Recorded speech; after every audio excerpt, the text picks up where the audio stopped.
You know, if our timing screen changes as well.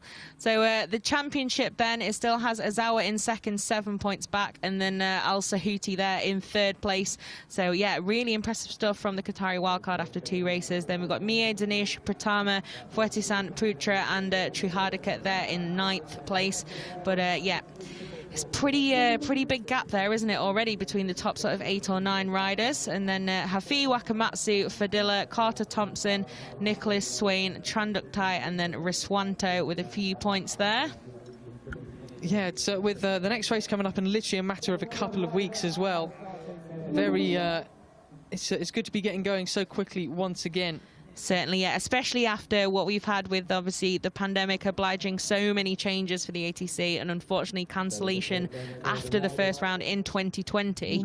It's great that we get a good few races stacked up to get this season underway. Well, I'll tell you what, we can confirm that Hamad Al Sahuti is coming out onto the podium. The Qatari flag is there, so I think perhaps our final results there were in fact wrong, and they're not the final results.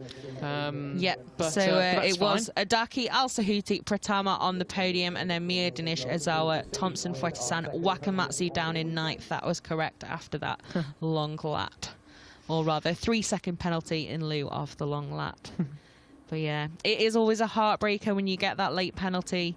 But of course, it comes from having already done it a few times throughout the race. So it feels very unkind in the timing, but it is a repeat offence, and that's why these penalties end up getting handed out. Well, here we go then. Pratama out onto the podium, 3rd position. First podium in the Age of Talent Cup for the Indonesian. They'll absolutely love that. And also first podium for Hamad Al Sahuti, the Qatari rider. Slightly bigger ripple of applause there with local people here giving him the just praise. But here is your winner, Amon Adaki.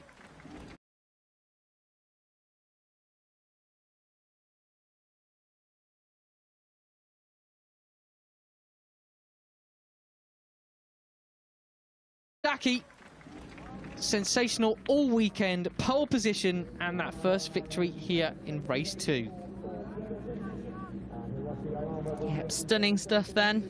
You see the height difference there, almost the same height as Al Sahuti, despite being on the top step. So fair play to him for actually bagging that 2nd spot and not getting drafted to the line then. He's Absolutely, not much of a deficit. His top speed was actually faster than Adaki's that time around, 216.4 kilometres an hour. Wow, that's impressive. Dinesh faster though, 219.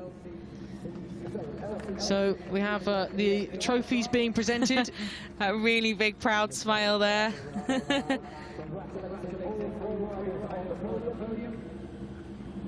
Then I think it'll be Hiroshi Ayama there presenting the winner's trophy. The last ever 250cc world champion in 2009, Hiroshi Oyama, a Honda team major, team boss, could well be one of these riders, team boss in the future. Yeah, and one of the nicest men in the paddock too. Absolutely, yeah. Yes, unbelievably polite, just what a guy. Here's the national anthem.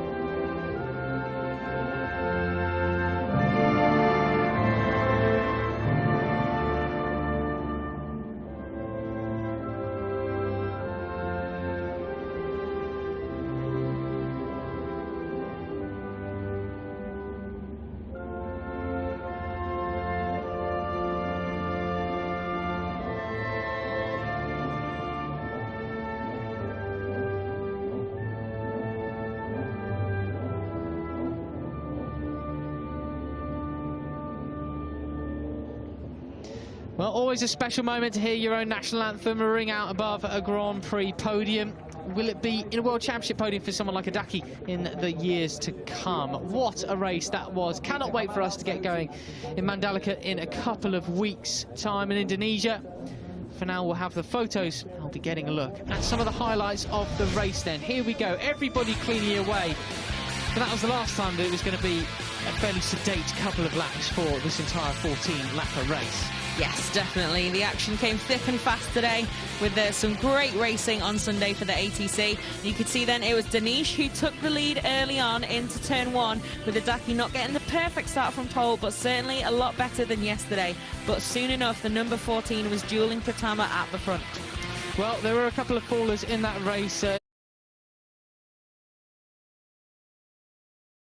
To the medical centre for a quick check-up was young Happy, but we saw him walking away all good, along with Launclear, who actually rejoined the race as well for a little while. But it was all action out front, a bunch of different riders, a 9-rider freight train, and it was getting very, very close and deep between some of the Japanese riders. Yeah, I didn't see that. That looked like a little bit of elbows there. But yeah, it was a great battle at the front, as we've come to expect in the Asia Talent Cup. But it was the number 14 who came out on top this time after really leading the way for a good few laps. And we saw this stunning save from the man who ended up on the podium in third as well. Sensational stuff. You've got to hand it to Hamad Al Sahuti as well. A podium at home